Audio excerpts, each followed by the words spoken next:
السلام علیکم ورحمۃ اللہ وبرکاتہ۔ دوستو، آج میں آپ کو بتانے جا رہا ہوں کہ وہ کون سا ایسا بد نصیب جسم ہے جو جنت میں نہیں جائے گا۔ تو بتانے سے پہلے آپ کو ایک چیز اور بتا دوں کہ یہ میرا نیو چینل ہے جو کہ میں نے ابھی کریٹ کیا ہے، تو مجھے آپ کی بہت زیادہ ضرورت ہے۔ آپ کے لائک، شیئر اور میٹھے میٹھے کومنٹس مجھے بہت زیادہ موٹیویشن دیں گے، تو اس لیے پلیز ایک میٹھا سا کومنٹ اور سبسکرائب کر کے بیل آئیکن کو ضرور دبا لیں کیونکہ ہر آنے والی ویڈیو آپ تک پہنچ سکے۔ تو چلو ہم بڑھتے ہیں اپنے ٹاپک کی طرف۔ تو نبی کریم صلی اللہ علیہ وآلہ وسلم نے کن چیزوں سے ہمیں بچنے کا حکم دیا؟ سب سے پہلے یہ جانیے کہ ایسی کون سی چیزیں ہیں جن سے بچنے کا حکم ہمیں دیا ہے ہمارے نبی کریم صلی اللہ علیہ وآلہ وسلم نے۔ دیکھو میرے عزیز بھائیوں اور بہنوں، ہمارے پیارے نبی محمد صلی اللہ علیہ وسلم نے ہمیں صرف عبادت ہی نہیں سکھائی بلکہ زندگی گزارنے کا بہترین طریقہ بھی بتایا اور بہت سی ایسی چیزوں سے بچنے کا حکم دیا جو انسان کے ایمان اور کردار کو کمزور کر دیتی ہیں۔ تو اب آپ کو بتانے جا رہا ہوں ایسی وہ پہلی چیز جس سے بچنا ہے جو ایمان کو برباد کر دیتی ہیں۔ سب سے پہلی چیز ہے جھوٹ۔ آج کے زمانے میں ہم بہت زیادہ جھوٹ بولتے ہیں، ہر بات پر جھوٹ بولتے ہیں۔ دیکھو نبی کریم صلی اللہ علیہ وسلم کیا فرما رہے ہیں یہاں پر، جھوٹ برائی کی طرف لے جاتا ہے۔ آج ہماری زندگیوں کے زیادہ مسائل جھوٹ کی وجہ سے ہیں۔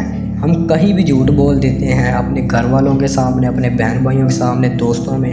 ہم نہیں دیکھتے اس کا کیا انجام ہوگا، اور انجام جھوٹ کا ہمیشہ برا ہی ہوتا ہے۔ تو دوسری چیز ہے غیبت۔ آپ صلی اللہ علیہ وآلہ وسلم نے فرمایا غیبت مردے کے گوشت کھانے جیسی ہے۔ ہم روزانہ کسی کی پیٹھ پیچھے بات کر کے اپنا ہی ایمان کمزور کر رہے ہیں، یعنی کہ ہم روزانہ بہت سے ایسے کام کر رہے ہیں جن کی وجہ سے ہمارا ایمان خراب ہو رہا ہے۔ ہم کسی کی بات کسی کے منہ پہ کرتے ہیں اور کسی کی بات کسی کے منہ پہ۔ ایسی چیزوں سے بچنا چاہیے۔ اب تیسری چیز ہے حرام کمائی۔ حرام کمائی تو ہر جگہ پر ہی چل رہی ہے۔ حرام کمائی کا نام ہی بدل دیتے ہیں، کہتے ہیں یہی ہمارا کام ہے۔ یہ ایک الگ جو حرام کمائی ہوتی ہے اس کا نام بدل کر اسے کرنا شروع کر دیتے، بزنس بنا لیتے ہیں اسے۔ دیکھو ہمارے نبی کریم صلی اللہ علیہ وسلم کیا فرما رہے ہیں۔ نبی کریم صلی اللہ علیہ وسلم کا فرمان ہے جس جسم کی پرورش حرام سے ہو وہ جنت میں نہیں جائے گا۔ اللہ اکبر! یہ کتنی بڑی بات ہے کہ اب لوگ سود کھا رہے ہیں، کیا کیا نہیں کر رہے، دوسروں کا حق مار رہے ہیں، حرام کما رہے ہیں، حرام کھا رہے ہیں۔ اور دیکھو کتنا بد نصیب وہ جسم ہے جو جنت میں نہیں جائے گا صرف حرام کی وجہ سے۔ کیا کرنا ہے ایسا کھا کر، ہمیں کیا کرنا ہے؟ کتنی دیر یہاں پر ہمیں زندہ رہنا ہے؟ ذرا سوچو نا، کتنی دیر ہم یہاں زندہ رہیں گے؟ زندگی کا کوئی پتہ نہیں ہے، کسی بھی پل یہ ختم ہو سکتی ہے۔ اب چوتھی چیز ہے ظلم، جو کہ آج کل بہت زیادہ ہو رہا ہے۔ جو حق کے خلاف بولتا ہے اس کی زبان دبا دی جاتی ہے، اس کی آواز دبا دی جاتی ہے۔ آپ صلی اللہ علیہ وسلم نے فرمایا ظلم قیامت کے دن اندھیرا بن کر سامنے آئے گا، اندھیرا بن کر سامنے آئے گا۔ اور ہم یہاں پر کمرے میں اندھیرا ہو تو سانس گھٹنے لگ جاتی ہے۔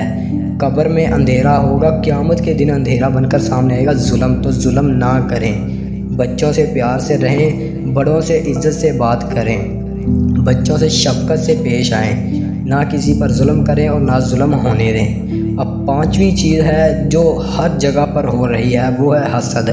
نبی کریم صلی اللہ علیہ وسلم بتایا کہ حسد نیکیوں کو ایسے کھا جاتا ہے جیسے آگ لکڑی کو۔ آج کل جیسا کہ دور ہے، ہم کتنی نیکیاں کر رہے ہیں۔ ہم ہفتے میں صرف جمعہ پڑھنے جاتے ہیں یا کبھی کبھار نماز پڑھنے چلے جاتے ہیں، تو یہ کیسا؟ اس میں حسد، ہماری نیکیاں اتنی تو ہیں نہیں جو کہ حسد کھائی جائے اور ہم حسد کیے جائیں تو وہ ختم نہیں ہوں گی۔ تو اس لیے حسد سے بچیں۔ دوستو اگر ہم چاہتے ہیں کہ اللہ ہم سے راضی ہو جائے، ہماری زندگی آسان ہو جائے، تو ہمیں ان 5 چیزوں سے ضرور بچنا ہوگا: جھوٹ، غیبت، حرام کمائی، ظلم اور حسد۔ اللہ ہمیں ان بری عادتوں سے بچنے کی توفیق دے، آمین۔